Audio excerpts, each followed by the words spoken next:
Matthew's main purpose in writing his gospel. The good news is to prove to his Jewish readers that Jesus is their Messiah. He does this primarily by showing how Jesus, in his life and ministry, fulfilled the Old Testament scriptures. Mark's gospel. The good news is traditionally associated with Rome. It may have been occasioned by the persecutions of the Roman Church in the period C. Luke's gospel. The good news was written to strengthen the faith of all believers and to answer the attacks of unbelievers. It was presented to debunk some disconnected and ill-founded reports about Jesus.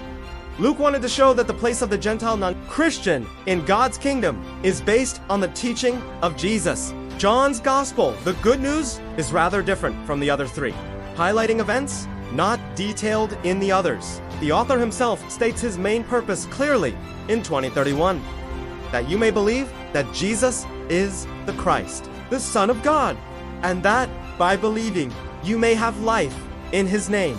The book of Acts provides a bridge for the writings of the New Testament. As a second volume to Luke's gospel, it joins what Jesus began to do and to teach as told in the Gospels with what he continued to do and teach through the apostles. Preaching and the establishment of the church. Paul's primary theme in Romans is presenting the gospel, the good news, God's plan of salvation and righteousness for all humankind, Jew and non-Jew alike. The first letter to the Corinthians revolves around the theme of problems in Christian conduct in the church. It thus has to do with progressive sanctification, the continuing development of a holy character. Obviously, Paul was personally concerned with the Corinthians' problems, revealing a true pastor's shepherd's heart. Because of the occasion that prompted this letter, Paul had a number of purposes in mind to express the comfort and joy Paul felt because the Corinthians had responded favorably to his painful letter, to let them know about the trouble he went through in the province of Asia, and to explain to them the true nature, its joys, sufferings, and rewards, and high calling of Christian ministry. Galatians stands as an eloquent and vigorous apologetic for the essential New Testament truth that people are justified by faith in Jesus Christ, by nothing less and nothing more, and that they are sanctified not by legalistic works, but by the obedience that comes from faith in God's work for them. Unlike several of the other letters, Paul wrote, Ephesians does not address any particular error or heresy. Paul wrote to expand the horizons of his readers so that they might understand better the dimensions of God as eternal purpose and grace, and come to appreciate the high goals God has for the church. Paul's primary purpose in writing this letter was to thank the Philippians for the gift they had sent him upon learning of his dissension at Rome. However, he makes use of this occasion to fulfill several other desires. One, to report on his own circumstances. Two, to encourage the Philippians to stand firm in the face of persecution and rejoice regardless of circumstances. And three, to exhort them to humility and unity. Paul's purpose is to refute the Colossian heresy. To accomplish this goal, he exalts Christ as the very image of God, the Creator, the pre-existent sustainer of all things, the head of the church, the first to be resurrected, the fullness of deity, God in bodily form, and the reconciler.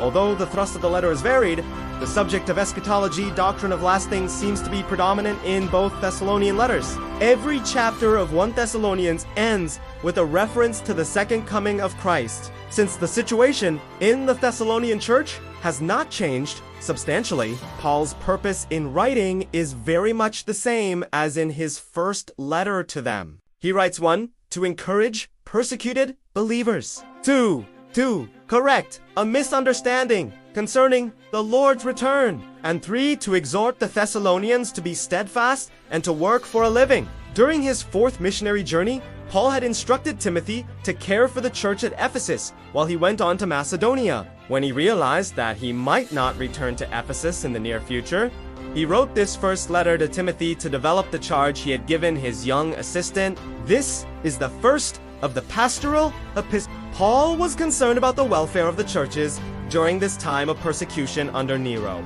and he had Timothy to guard the gospel, to persevere in it, to keep on preaching it, and if necessary, to suffer for it. This is the second pastoral epistle. Apparently, Paul introduced Christianity in Crete when he and Titus visited the island, after which he left Titus there to organize the converts. Paul sent the letter with Zenas and Apollos, who were on a journey that took them through Crete, to give Titus personal authorization and guidance in meeting opposition, instructions about faith and conduct, and warnings about false teachers. This is the last of the pastoral epistles.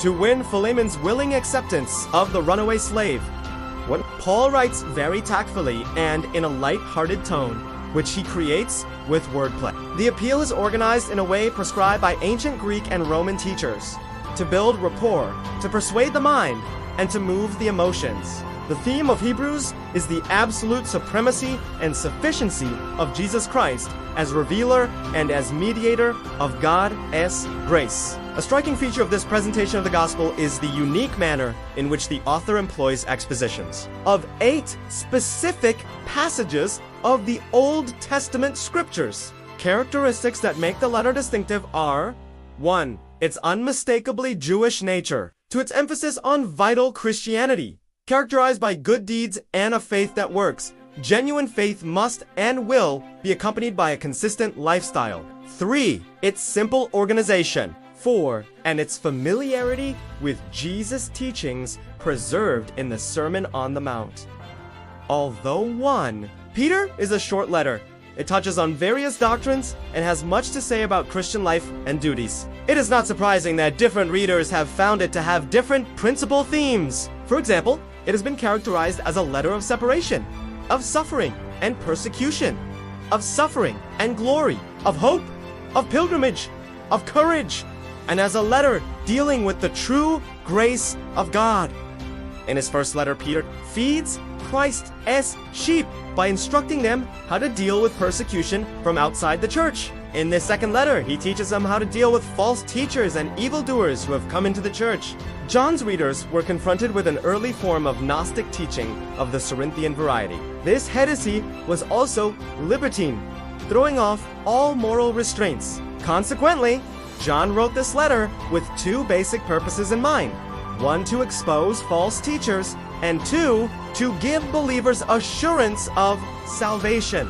During the first 2 centuries, the gospel was taken from place to place by traveling evangelists and teachers. Believers customarily took these missionaries into their homes and gave them provisions for their journey when they left. Since Gnostic teachers also relied on this practice, to John it was written to urge discernment in supporting traveling teachers. Itinerant teachers sent out by John were rejected in one of the churches in the province of Asia by a dictatorial leader, Diotrephes, who even excommunicated members who showed hospitality to John's messengers. John wrote this letter to commend Gaius for supporting the teachers and, indirectly, to warn Diotrephes. Although Jude was very eager to write to his readers about salvation, he felt that he must instead warn them about certain immoral men circulating among them who were perverting the grace of God.